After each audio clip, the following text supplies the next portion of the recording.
Going to the difficult away ground of a recently promoted club, a team who are in the bottom half of the table in an early kickoff just before an international break. What could possibly go wrong, I hear you ask?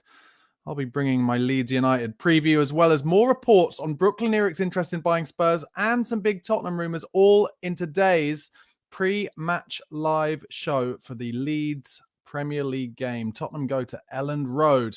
Kickoff in an hour's time, but this is the pre-match pump up, if you like. Guys, thank you so much for tuning in. Really appreciate it. It's been a bit of a slow week for videos. I can only apologize for that.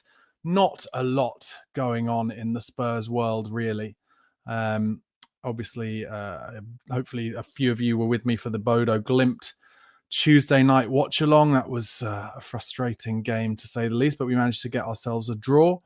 And then after that, not a great deal to talk about until now. So I thought I'd basically save it for a big hour-long pre-match show. As ever, tig you so much for joining me. Please do give this video a like on YouTube. Do press subscribe to the channel if you're not already a subscriber. And of course, I will be doing the watch-along on BigUp, which will be starting at 12:25. But before that, I'm going to go through all of the Tottenham news and views from the last few days. Got some regulars on already. PKD says, looking forward to the traditional pre-international break loss for Romero to go completely missing today and that sweet 2-week stretch of depression. Yes, 7 times in a row, Tottenham Hotspur have lost just before the international break. And PKD81, I'm with you. One thing that I am relieved about is that somebody did put it to Thomas Frank before this game in the pre-match press conference about that 7-game losing streak before international breaks. And he said he was going to talk to the players about it. So at least they'll know. And frankly, I've been on my videos one of the ones to call out Romero in these games. I kind of feel like he always has Argentina on his mind. I thought it might change now he's got the captain's armband, but against Bournemouth, very, very poor. So I'm hoping that by talking about it this much and Thomas Frank bringing it up, that maybe, just maybe, something can change. But I have to say, I'll bring you the team news in a minute, but as Redwan says, Tell on at striker again. The idea of Matisse Tell trying to hold the ball up from kind of channel balls up against the likes of Joe Rodon and you know, big defenders who were in the Championship last season. Let's see what happens. I'll bring that team to you now. Here it is along the bottom. Vicario, Porro, and Udogie. So Udogie bringing some balance. I feel sorry for Jed Spence a little bit. Maybe he could have played right back today, but I think Frank likes Porro's ability to cross the ball and then Udogie's balance. Van der Ven and Romero. Romero fit again after being left out of the Bodo Glimt game. And then the double pivot of Palhinha and Bentancur. Some pushback against that in social media, but I have to say I feel like away from home, where there's going to be a big kind of raucous crowd, certainly in the first 15 minutes if we can't quieten them down. I think you probably do need that protection. So Palhinha and Bentancur with his new contract. Xavi Simons does start a game at number 10 for the first time for Spurs in the Premier League. And then on the left, Odegaard, on the right, Kudus, and like I said, up front, Matisse Tell. The bench, Kinski, Danso, Richarlison, Gray, Bergvall, Johnson, Spence, Sarr, and Davis. Let me know in the comments how you feel about that starting 11. Rene is happy that Simons is in the middle. He did start at the 10 against Doncaster, let's not forget. And let's just say he didn't rip up any trees. But there you go. It can happen. Redwan says, I still believe Kinski should be our number 1 and Johnson should be striker so that we can feed him through balls. Mate, we don't feed any of our strikers through balls, though. I understand why you're saying it, Redwan, and thank you for the comment. But most of the defenses we're playing against are deep, and we don't get in. You know, Richarlison hasn't really had any one-on-ones, has he? So I don't think Johnson. You know, what we need is a number 9 Solanke. Basically, we miss him so much because of his ability to hold the ball up. Thomas Frank, more than any manager we've had in recent years, likes his defenders, if they're under pressure, to just play a channel ball, to play a ball up to the chest of the big number 9. Well, Richarlison hasn't been able to hold it up. Matisse Tell won't be able to hold it up. So it'll all be about trying to fight for second balls.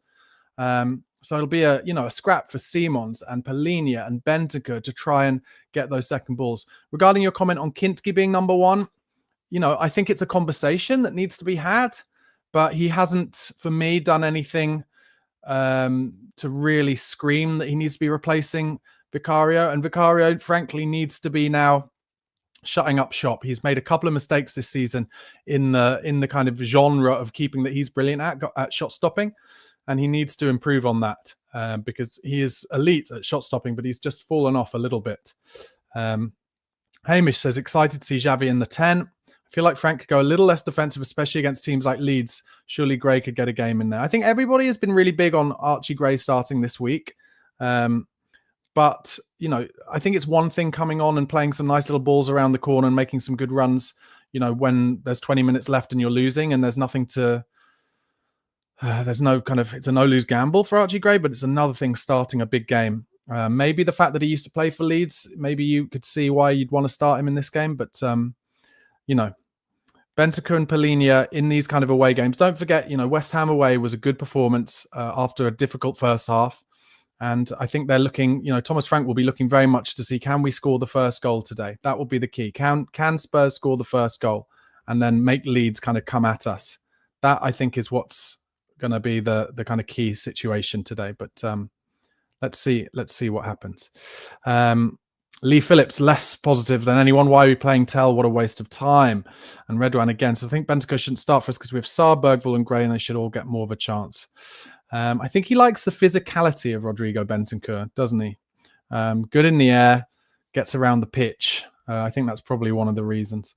Okay, let's go into some of the news over the last few days from Spurs.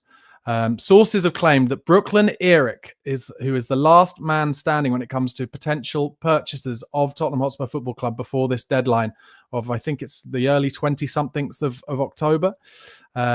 They've claimed that Eric has never met with or spoken to the Lewis family, and Tottenham insiders have claimed that Levy must have effectively been freelancing by holding his own meetings by not letting the Lewis family know. Now, this feels to me like leaks coming out from within Tottenham trying to throw Daniel Levy under the bus. You know, Daniel Levy was actually very open about the fact that Spurs were looking for investment. So I don't think they can accuse him of having been, you know, effectively freelancing when, you know, he was very open about it, frankly. Less than 24 hours after Brooklyn Eric's interest was made public, he sent an email to the club. That was last Friday morning. It's understood the expression of interest included no detail in terms of investors or sources of funding. Eric is reported to have 12 investors backing his interest in buying Spurs.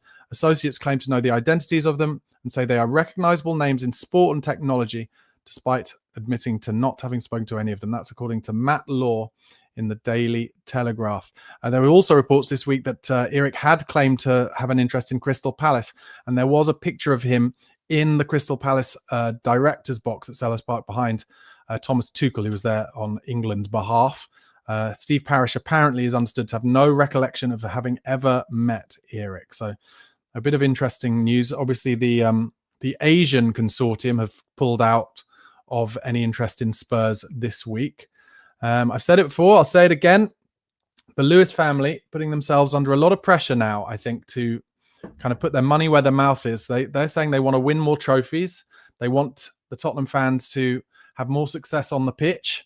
Well, they're going to have to invest, especially in wages, but transfer fees as well. And if they don't in January and certainly in the summer, but I think January will be the real precursor, then yeah, I think, you know, ENIC will get the ENIC out protest happening very quickly. If not, because it wasn't as simple as just everyone wanting Levy out. They wanted ENIC out as well. Cantab says, didn't Spence play for Leeds too? Yeah, he was on loan at Leeds, wasn't he? It didn't go very well for him. And Richard Lancaster says he's still trying to work out his best 11. Yeah, I completely agree with you. I think that's a bit of an understatement. And you go on to say Tell needs to step up today.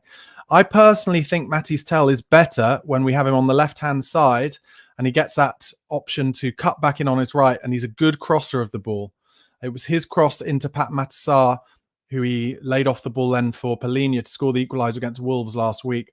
I think up front, you know, I would love this to be Tell's day and to be proven wrong, but remember those air shots he had in his game when he was playing up front previously, and I just don't see him getting any opportunities in behind. So yes, let's see what happens. I'm not massively confident about Tell playing up front. Rene Batsford says, I agree, I would have played Saar, not Bentancur. And Redwan says, we don't have a best 11 because no left winger or striker. Rene says, with Pap Sarr, at least you get some goals. Yeah, he has notched a couple of goals. That's true. Richard says, Frank loves Bentancur for some reason. Redwan says, you're streaming early today. What's up? Well, I haven't done a video in the last couple of days. So I just thought I'd do a kind of hour-long or 45 minutes long pre-match to go through all the news from the last couple of days and get people kind of ready for the watch along that's going to start on BigUp at 12:25. So I'm just seeing that I made a mistake in the banner there. So let's change that and get that on there. Brilliant. Okay, so some transfer news from the last couple of days. Tottenham among the leading contenders to sign Crystal Palace captain Mark Gay as a free agent in 2026 or on the cheap in January. I'm not so sure about that, but other reports say that Spurs are judged to be more likely to sign him over Liverpool, Real Madrid and Barcelona. I don't believe that to be the case. I think Mark Gay had a chance to join Spurs last summer or the summer before. He didn't seem that interested, so I would be very surprised. One signing that I think is more likely, Spurs and Man United are apparently ahead of Fulham in the race to sign Middlesbrough's 23-year-old midfielder Hayden Hackney. Hayden Hackney has been on Spurs' list for a long time. And I think Tottenham have been burnt by not signing players from the Championship when they had the opportunity before.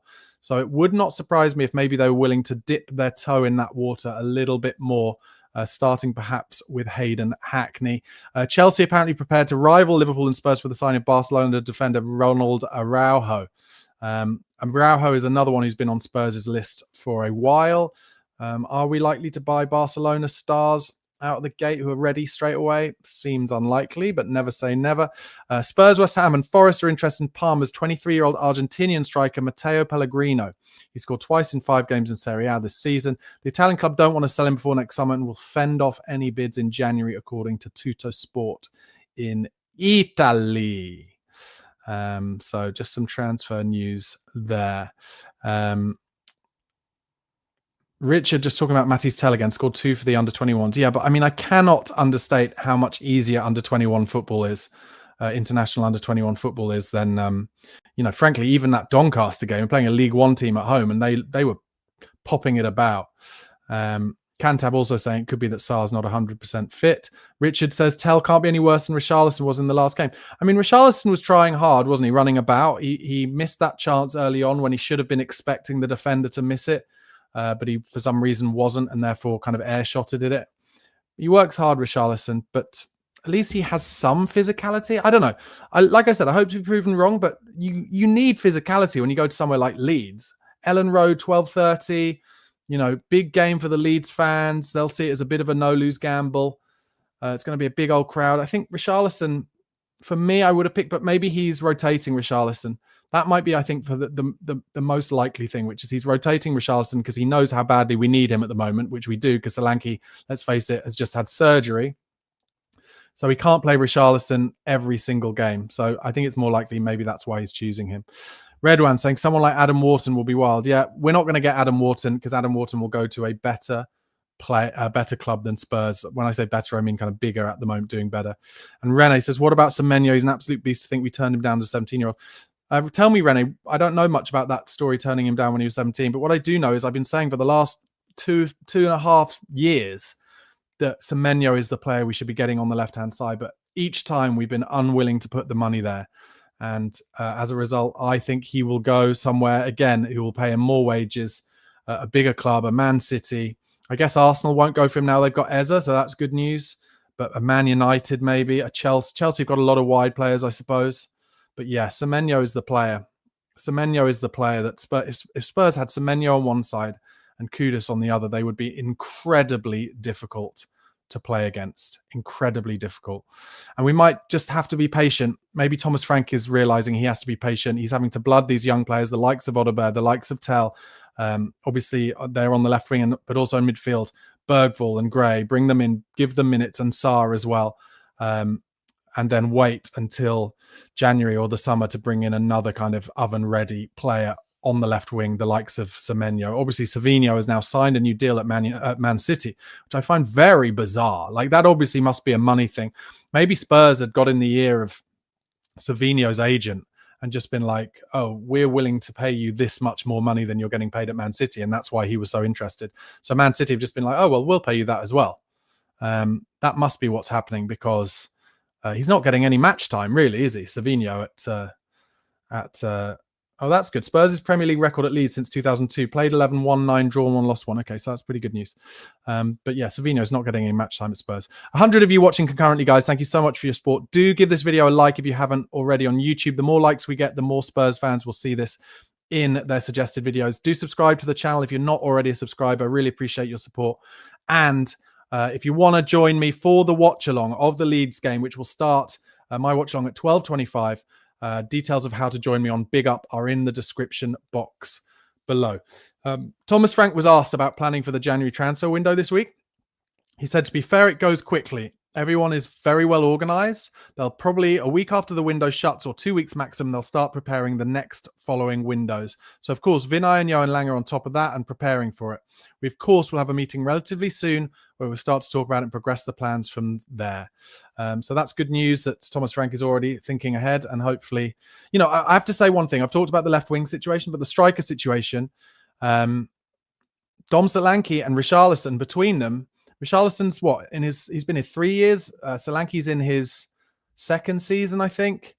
They don't get on the pitch enough, and we need strikers who are going to get on the pitch enough. You know, people used to talk a lot about Harry Kane's ankle problems, but listen, he, you know, over the course of his 10, 11, 12 years at Spurs, he got on the pitch a lot. He made a lot of appearances for Spurs. We need strikers who are going to be good enough in the long term and strong enough to get on the pitch. Richard says we should have got Grealish. I mean, the way Grealish is playing at Everton, I have to say, it doesn't look like a bad call, but he's not a Thomas Frank wide forward, Jack Grealish. He likes to have pace there, doesn't he? Redwan says, I'm okay with Odebear in left wing for the time being, but Richard says Odebear isn't good enough. I thought Odebear was promising at Bodo Glimt. I thought he was brave on the ball, better than Brennan Johnson in terms of when he gets the ball down the line from the fullback. Again, he's willing to put his foot on it and then turn inside and take some opponents with him into central midfield. That's something Kudus does brilliantly. I'm not saying Odebear's as good at it as Kudus, but that does put doubt in the defenders' minds, and also may lead to a few fouls and maybe some bookings as well. Paul Gold says Leao would be a great signing for the left position. Yeah, but we'd have to break the bank for Leao, and you know, who knows whether that's something that the Lewis family are going to be willing to do. Richard says the jury is still out on Simons. Yeah, it's early days. Simons is only 22 as well. We have to be patient with a lot of these players. That's not to say, you know, if you saw me in the watch along, and a lot of you will have done on Tuesday night, I was having kittens, wasn't I? You know, we do have to be patient with these players, but that's not to say if they put in performances like they did on Tuesday night, I will be going apoplectic, frankly, because that just wasn't good enough. Red One says that Odebear has a better future than Tell, in my opinion. And Stephen says, I tried to join your Big Up channel. It wouldn't let me for some reason. Stephen, what country are you in? There are some countries that don't allow it. Let me know what country you're in. Cantab asks, is this Xavi's first start in the 10? I think he started in the 10 against Doncaster, but it's certainly his first start in the 10 in the Premier League. And Deltabar says, I like to see the confidence that Frank has showed in Tell. Good man management, but he has to show something or that confidence will wane.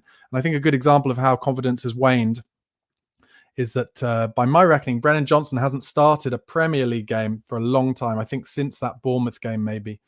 But he did start the weekend. Maybe, did he start last weekend? Maybe he did start last weekend, actually. Yeah, he did. And he was pulled off. Johnson hasn't been doing enough to stay in the team as far as I'm concerned. Vecco, thank you for your comments. Why are people saying Odebear isn't good enough? Honestly, he's far better than the options we have, and Tell is clearly being trained as a striker under Frank. I completely agree. I think Odebear has shown a lot more on the left side than anyone else at the moment. Although I think arguably he might be more naturally gifted on the right, but obviously Kudus has that locked down. And Stephen says you say you're on Ireland. I think it might be that it doesn't work big up in Ireland. I apologize for that. But Stephen, I will be doing the live on TikTok as well. So go to Barnaby Slater on TikTok and you can see me doing the watch along there as well. Okay, let's talk a little bit about Bentancur's new contract. The club released this statement. We're delighted to announce that Rodrigo Bentancur signed a new long-term contract with the club. It's interesting how they don't announce how long the contracts are these days, isn't it? Since joining us from Juventus in January 22, the 28-year-old has made 122 appearances in our colours to date, scoring on 9 occasions. Rodrigo said, I feel really good and I'm very happy to continue my story with this fantastic club. My family are happy. I have fantastic friends and teammates who work hard every day. I love this club and feel really good here. Winning the Europa League was a fantastic moment, and we want to build on this now to win more trophies. We have a new head coach, a new captain, and I want to enjoy many more years at the club. Thomas Frank said, I'm extremely happy that Rodrigo has committed his future to the club. It shows his belief in what we are building here and that we are starting a journey which we hope will be really special. Rodri is a big part of that. He's a fantastic midfielder who can dictate games and be the glue that holds the team together. He also has the ability to arrive in the penalty area, create goals and score them too. I think really in terms of protecting our assets, signing Rodrigo Bentancur to a new contract was important. But he also, I think, needs to do a little bit more on the pitch. Be interesting to see how he does alongside Polinia today. Too darn soulful in the comments says, impressing in training is not the same as impressing in the white-hot atmosphere that is Ellen Road. That's true. Who are you talking about specifically there, mate? David Luxon says, Semenyo and his family are massive Arsenal fans. Already reported that Trossard will leave in January and Semenyo will come in. Well, how many fucking Arsenal fans are there? Eza an Arsenal fan, Semenyo an Arsenal fan. So frustrating. Arsenal fans all crawling out of the woodwork now that they're doing well. I have to say, and I don't want you all to drop off, guys, but I'm very, very worried about Arsenal winning it this year. Very, very worried. They've just bought so many players now, good quality players. They've got real depth. It's gutting. Deltabar says, let's hope that Frank can work his magic and help Johnson develop other aspects of his game. Yeah, he did want Brennan Johnson when he was at Brentford. Listen, Brennan Johnson he's an elite finisher. He is an elite finisher. But it's the rest of it, isn't it? It really is the rest of it. I'll tell you what I can guarantee. Wales are playing England in a friendly in this next international break. International break. God help us all. But Wales are playing England in a friendly. And you can guarantee Brennan Johnson will score a goal. Probably Ben Davis as well. Redwan says maybe we can try Bergvall as striker, lol. No. Vecco, thanks for your comments. Says, hot take. If Basuma returns, I feel like he needs to start over Bentancur. Polinia has the DM spot taken over, but Bentancur doesn't offer what Basuma did. Basuma as a deep line playmaker would be great. I don't think old Thomas Frank is a big fan of Bisses, is he? After he turned up late to so many meetings and stuff. Cantab again saying would prefer Johnson as a 9 than Tell. He can't hold the ball up though. I mean, neither of them can, I guess. But yeah, I know what you mean. But I think he sees a future in Tell, so that's a good point. And Richard says Tell needs running the team. There's a player there. Tommy Almen says, thank you, Tommy, for your message. Says, if we could take the best of Johnson and Odebear and morph them together, it could be an amazing player. Yeah, similar with Vicario and Kinski. If we took Kinski's distribution and command of his box and Vicario's shot stopping in the most part, I think that would make a perfect player as well, to be honest. Okay, also news this week. Thomas Frank has named his leadership group for the 25-26 season, joining club captain Christian Romero, Ben Davis, James Maddison, Guglielmo Vicario, and Mickey van der Ven. How do you pronounce that? I usually say Guillermo, but it's not, is it? Guglielmo. Thomas Frank said, all 5 players have leadership qualities and crucially the potential to become even better leaders. They have the ability to speak up on the pitch, in the dressing room, and in meetings. However, it's not just about football, it's about people too. They are aware of their teammates, how to make the group function in a good way, and how to make the team tick both on and off the pitch. It's important that the whole dressing room is represented in this leadership group. And QT, Ben, Madders, Vic, and Mickey do that. While these 5 players make up the official leadership group, we have a dressing room that is full of leadership potential. And I'm looking forward to more players stepping up in matches and around the training centre. Frank was also asked on why some Spurs players didn't get into that leadership group. He says, I think it's down to a few bits. First and foremost, there is quite a few with a leadership potential in them. The more we can have that want to speak up and take responsibility for the bigger picture, the better. That's what creates the best teams. And I agree with Rodri and Pedro Porro, especially the two of them. They're two I want them to take a lot of responsibility, and I think they do very well. But I also think this group covers the squad to make sure we get around to everyone. Make sure all the groups, even though we're one big group, are touched and in sync. So lots of factors into them. I think when talking about the different groups, he means the fact that I think the French-speaking boys hang out together a lot. The Argentinian, the South American boys, the English team, the boys, etc., etc. Tudon Soulful says, I'm talking about Tell and Odebear. Come on, boys, show the fans and manager what you got. Agreed. Cantab says Basuma will probably leave in January. I think you're probably right. Power Vibe says, without sounding harsh, Basuma is rubbish. I don't get why some fans like him. He's been a massive flop. One thing I'll say, I don't massively disagree, but one thing I'll say is that Basuma in that last run to the Europa League final and in the final did a really good job. Seemed to take some responsibility for those games. So I'll never forget him for that. Stephen Flynn says, Dion Dublin was a centre-back at Coventry, had loads of injuries, so played him up front. He was good in the air and set pieces and then stayed as a striker. Even Man United bought him. Well, actually, just to show my age here, Dion Dublin was a striker for Cambridge, and Man United bought him from Cambridge. He then got injured, a terrible broken leg at Old Trafford, and never really got a chance after that. And then he went to Coventry and played pretty much always up front for Coventry under Gordon Strachan, and he was good, and he scored a lot of goals against Spurs as well. He also, I think he then went from Coventry, if I'm right, to Aston Villa. I think he got a bigger move then from Coventry to Aston Villa and scored goals for them as well. Mick Snee says, tell a lot about our strike force today. God help us. Well, they're not playing as a strike force, are they? Odebear playing on the left. Did you not think, Mick and others, that Odebear was one of our most promising players against Bodo? I did, especially in that first half when we were frankly utter dross. I thought Odebear was the only one pretty much willing to take the ball and drive through midfield into them. So I think he deserves another chance.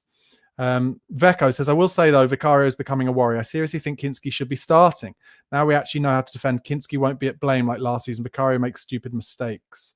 He's made a couple of mistakes this season, Vic, but I don't think he's at drop level yet.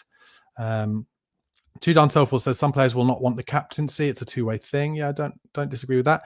Tinker, thanks for your comments. Says, why is Richarlison on the bench? I think he's being rotated so that he doesn't get injured today. That's my feeling. John Lancaster says, welcome to the days of Perryman. You're the captain. Get on with it. No leadership group. I mean, to be honest, before Ange, I don't think Spurs ever had a leadership group. I think Ange Postecoglou brought it in. This is my take on it. Ange Postecoglou brought it in, so it became a big story, and Spurs did a video when Ange came in showing Sonny and Madders being given, their leadership roles in a meeting. And then I think basically once Ange left, the journalists have been the ones piping up to Thomas Frank in every single press conference saying who's going to be the leadership group. So in the end, they actually had to announce a leadership group. I think it's a bit weird, to be honest, but there you go. Richard says, Biss had some good spells in the early Ange days, but had injuries, etc., and hasn't been the same for a while now. Agreed. Tommy, some positivity. I like this. He says, I think this is going to be a Bentancur day. He'll score and show his worth for the contract. He gets way too much stick. Yeah, I think he gets too much stick as well. But I think it's about balance. I think a lot of this Spurs team is about balance. But with Bentancur, it's about balance. Can you find the balance with who he's going to play alongside? Power Vibe says, Johnson is a lethal finisher, but he doesn't have the physical strength to hold up the ball and do the link-up play needed as a 9. Exactly. Being a number 9, it's not like back in the old days when I was growing up where you'd play 2 up front minimum. And so there'd always be, or most regularly be, one big man, one little man. Big man to do the hold-up play, to do the flick-ons, to win the headers, and a little man to run off. Johnson would be a perfect little man to run off a big man. That's what I think. I think if he played up front with Solanke, if it was less modern day, then they would be a pretty lethal partnership. But he's not a number 9 on his own. He's just not. Sorry, that's how I feel. And Cantab says, Dion Dublin lived down the road for me in Cambridge. There you go. I mean, what a career he's had. Top footballer, pundit, but also presenter of Homes Under the Hammer. Delta Bar says, looking at the subs today shows that Spurs are finally developing squad depth. Rishi, Gray, Bogle, Johnson, Spencer, Dan. So, yeah, we have a bit of depth, but also... Stephen Flynn says, you're wrong. He went from Cambridge to Coventry, bud. Google it.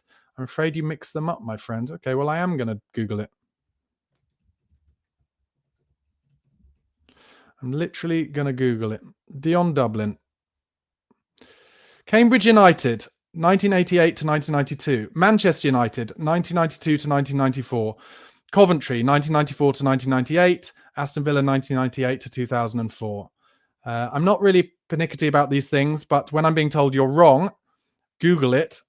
I think maybe slightly embarrassing for you there, Stephen. Unfortunately, what I can say is I'm old. I remember these things. I was an absolute... all I cared about was football when I was growing up. So things in the 90s football, it's why I love the podcast, Quickly, Kevin, Will He Score, the 90s football podcast so much. There's very little I don't know about 90s football. And Dion Dublin went from Cambridge to Man United, and then he got injured. Then he went on to Coventry. But obviously lots of people on this feed who will be much too young to remember that or care.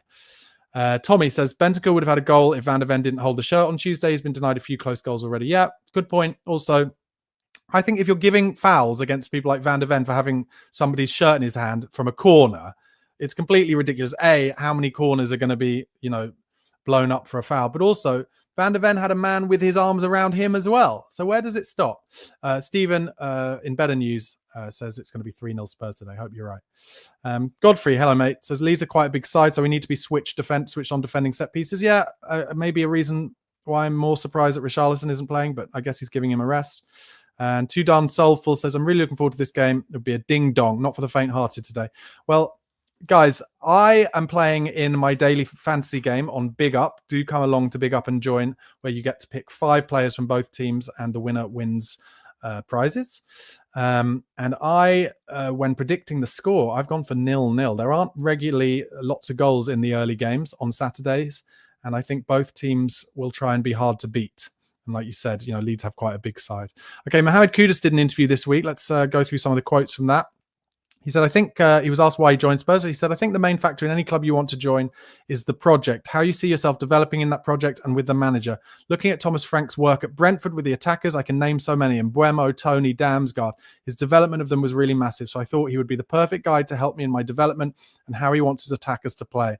I think I have the qualities to play like that, and that's how I want to play. So yeah, it just fit perfectly in my head. Listen, if Thomas Frank could get out of, by the way, it looks like quite a windy game at Ellen Road, day at Ellen Road. So it's going to be ugly.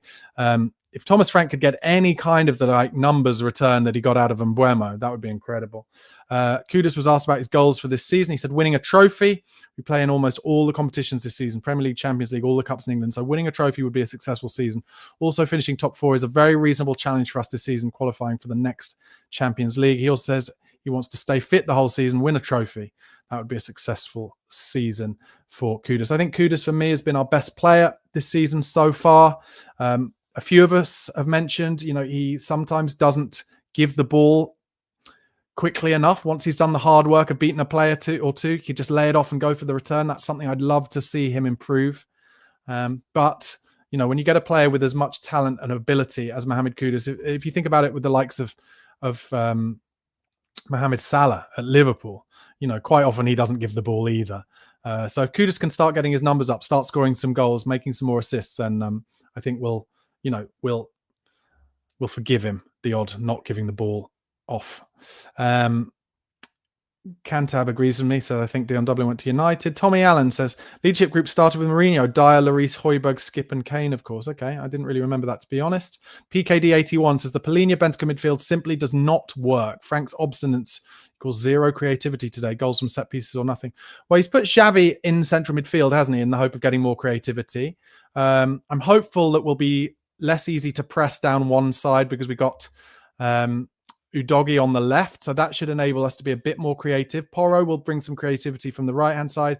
Kudus alongside Porro as well on that right-hand side. So there's a bit more creativity than we've had so far this season. Stephen Flynn says, hands up, you're right, I stand corrected. I'm gutted. Haha, no problem, mate, at all. Vecco says, I don't see Spurs winning today, though. This game just screams a 1-1 draw just because we're away at Ellen Road of all places. Dada Donna Cullen says, you don't know the rivalry between Cantona and Ginola. What's that regarding? Did I miss a comment that was about? Let's go into some more news. Thomas Frank was asked this week about Archie Gray. He said, I see him as a midfielder who can play 6 or 8. That is his position, and these days midfielders need to be more complete. You need to be a little bit of a 6, a little bit of an 8, and a 10. And 2 of the best in the world right now, probably Rodri and Declan Rice. They can do a little bit of everything. I see Archie, and they are big names to compare him to, but I see he's got the same potential. He does, but he needs to fill out a little bit, Archie Gray, as well. He looks like a boy still. We need him to kind of really start filling out and becoming a man. Frank, seeing as we were talking about creativity, he was asked about creativity on the left side. He said, one side is creating chances, the other side is finishing them. That is not too bad when you look at the stats. Mo and Pedro's relationship, meaning Mohamed Kudus, is really good, and there is that consistency. On the other side, there are different left backs and wingers, so it's about finding that consistency and flow. He also said a bit more about Archie Gray. He said he's still a very young man. He played a lot of Premier League minutes last season across the defence and midfield. So many experiences, some tough moments, and in those you develop. I really, really like him as a player. He needs to keep going as he's doing. Came on against Bodo. He made a difference. He did well against Doncaster and learned a lot. I like everything about him. And Frank was also asked about Kota Takai. He said Kota is getting better and better. He's trained fully with the team for a week to 10 days. RDL, thank you for your comment, mate. Says defense will be crucial today due to the weather at Ellen Road. Yeah, you'd think. I don't know how Daniel Farker plays it. I haven't seen a lot of Leeds, but you'd think they'll try and put a few balls on top of us. But I'd also like to think that Romero and Van der Ven will be able to deal with that. Mike, thanks for your comment. He says hopefully the game will be enjoyable to watch. And true, football from the 80s and 90s is the era one fondly remembers. Yeah, you and me probably the same age, Mike. Cantab asks who's on the bench for us. It's Kinski, Danso, Richarlison, Gray, Bergvall, Johnson, Spence, Sarr, and Davies. Redwan says Xavi needs to perform today. Listen, I don't think he needs to perform. He's only 22 years old and he's come into a new league, and it does take foreign players a lot of time to assimilate. Florian Wirtz went for over, nearly double and a half the money that Xavi came in for, and he is struggling to assimilate. But I've no doubt that both Wirtz and Simons will prove to be excellent signings, but sometimes it just takes a while. It really does. So we're going to have to be a bit patient. Paul Gold says, I thought Odegaard had a decent game on Tuesday. I agree. Redwan says Udogie and Odegaard look good together. I agree. Tommy says, we have very good stats versus Leeds. Feeling positive and we can win with a clean sheet. A good 3-0 win and the international break curse. Bentancur, Romero and Kudus get the goals. Tommy, I love that positivity. I'd love that to be right. 7 times in a row, we have had international breaks that have just been unbelievably depressing. So I'm really pleased that Thomas Frank has brought it up with the players. I hope that leads them to be motivated. And really, honestly, I'm not sure Tottenham can put in 2 performances as abject as we did against Wolves last weekend at home and Bodo Glimt away. I do think Tottenham are better designed under Thomas Frank to play away from home in the Premier League, with the kind of home team being, pushed forward by their fans, and Spurs therefore having an opportunity to hit on the break. So hopefully maybe something like that can happen today. Henry says, with what we have available, I'm happy with this starting 11. And Cantam says, Richie will probably come on if Tell struggles. Yeah, you can guarantee, listen, Thomas Frank likes to make changes around the 65 minute mark. STP says, height-wise, quite a small front three. Don't see many balls being launched into the box from us. Yeah, that's true, actually. And I always think we look most dangerous when we're letting Porro get some crosses in. But you could well be right. Before I kind of sign off and head over to Big Up for the watch along. And once again, guys, if you want to join me for the watch along, which will be starting at 25 minutes past 12, it's on Big Up. Details of how to join Big Up are in the description box below. Go to bigup.com/the Spurred on podcast and sign up to my community there. I do all the watch alongs there. And there is a daily fantasy game you can play there with the chance to win prizes just by picking players from both teams. But before I sign off and head over to Big Up, I did want to just talk a little bit how sorry I'm feeling for Ange Postecoglou at the moment. Getting booed by his own fans after only 26 days, getting, sung to him, you're getting sacked in the morning. I felt from the first off that going to Nottingham Forest was a poison chalice of a job. I thought Ange Postecoglou, having won the Europa League, should have waited for a club, kind of a Celtic-esque club, by which I mean one of the top clubs in a league who are fighting for the league all the time. But I think Ange is so proud that he wanted to prove that he can do it in the Premier League, and he wanted to stay in the Premier League. And I think he's made a mistake. I do. I think he's made a mistake. And Forest have a horror run of fixtures now. And listen, after what happened with Morgan Gibbs-White, there is a little bit of karma. Obviously, Spurs fans feeling against Nottingham Forest fans. But what Ange should have done is waited, and I think he could have got a job at like an Ajax or a PSV or a Benfica or a Sporting Lisbon. And unfortunately, I think he's going to get bombed out by Marinakis. Now, the flip of that, just playing devil's advocate to myself, is they've got a horror run of fixtures. It also wouldn't surprise me if Ange did what he did against, Man City away for Spurs so much and go and beat one of those better teams 4-0 away or something like that. But I'm feeling sorry for him. He'll always be a legend to me at Tottenham Hotspur, winning the Europa League, finding a way to do it. But it's one thing playing good football and scoring some good goals, but Nottingham Forest, not hugely surprisingly, are conceding goals too easily under Ange Postecoglou. And yeah, like I said, I feel for him. You can see him hurting on the sidelines. And he's in pain at the moment. And part of me hopes that they pick up a good result, but also I do think you reap what you sow. And Marinakis, in being so completely chaotic and crazy, especially in the Morgan Gibbs-White stuff, but also in sacking Nuno Espirito Santo. I mean, on the flip of that as well, West Ham fans seem very excited about Nuno being their manager. But West Ham have flip-flopped from counter-attacking manager, defensive manager to attacking manager about 4 or 5 times in the last few years. And Nuno is a defensive manager. So it won't be long before the West Ham fans flip-flop again, Maybe he'll have a good start and then he'll be playing too defensively and they'll be like, you're not playing the West Ham way.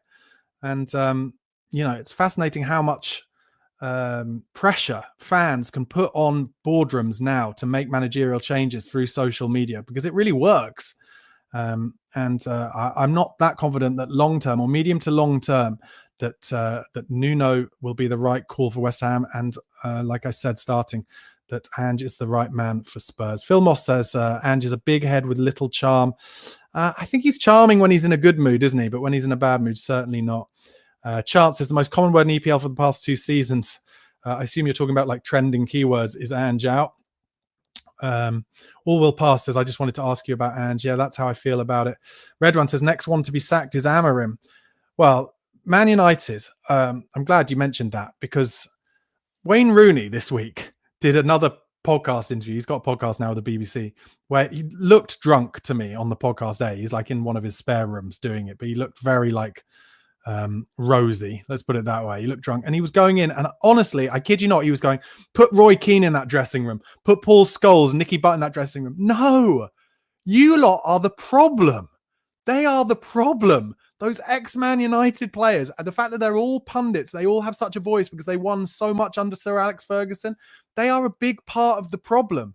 The pressure that comes on Man United because of all those pundits saying, oh, it was better in our day and they're not doing it the right way.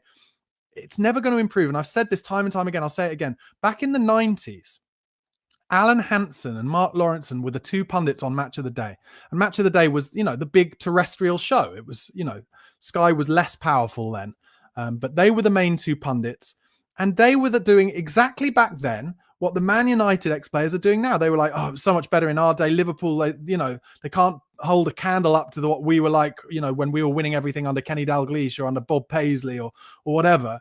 And it heaps the pressure on. And as a result, Liverpool didn't win anything for 30 odd years until Jurgen Klopp came in and he had the personality that was big enough to change things. And also by then, basically Hansen and Lawrenson weren't pundits anymore. And I know it seems like a little thing, but I'm telling you, these things add to it. And Man United are not going to change anything until they get a manager who has the personality to drag that club, hook, line, and sinker out of the doldrums. And I feel sorry for Amorim. He's clearly a good coach, but it's not going to happen at Man United. And those of us who grew up in in the 90s with Man United winning everything, there is a tiny part of us that is like, it's karma. Those fans, there were so many Man United fans who were Man United fans because they were so good back then, who lived in Surrey and London and whatever. It's karma for those people. It is karma for those people. The pressure from those ex-pundits, then the pressure of social media now, I think doesn't help them as well. But they need to find a way to look at what Arsenal have done, because Arsenal have dragged their way out of the doldrums. It pains me to say it, but I didn't think Arteta was going to be the one to drag them out of the doldrums, but he's really done it. And over time, they built a squad. And like I said earlier, I'm worried about them this season. Cantab says, love Ange, but it would be nice if Marinakis gets relegated. They're not going to get relegated. Phil Moss says, don't feel sorry for a guy who's earned 12 million plus in 1 year. I do feel sorry for him. He's a legend. Tinker says, Ange, heart and pray emoji. Mike says, yes, it didn't turn out well. Hard to turn around. Plush Teddy says, where did Rooney say that? I want to see. It's on his podcast this week, which is on BBC Sounds, but also there are clips of it on socials where he literally says, put Roy Keane in that dressing room, put Paul Scholes in that dressing room, dearie me. Plush Teddy says, I hate Amorim. He is disrespectful and thinks too much of himself. Okay. And Red One says, I started supporting Spurs since mid-2000 when we stopped winning. Good lad. All right, guys. Thank you. It's been a bit of a bumper episode, 45 minutes. But what are we now? Just 15 minutes away from kickoff. Leeds against Spurs. Basically no expectations because it's before an international break, but maybe they can surprise us. Come and join me for the watch along on BigUp. I'll be starting over there at 12:25. Go to bigup.com/the Spurred On podcast. Join the community there. And BigUp's really great. You can also, if you want, get on a video call to me at halftime to talk about how the game is going. And like I said, you've got 15 minutes if you want to go over there to join the fancy game and have a chance at winning prizes as well. Looking forward to seeing you over on BigUp, guys, for the game. And of course, come on, you Spurs.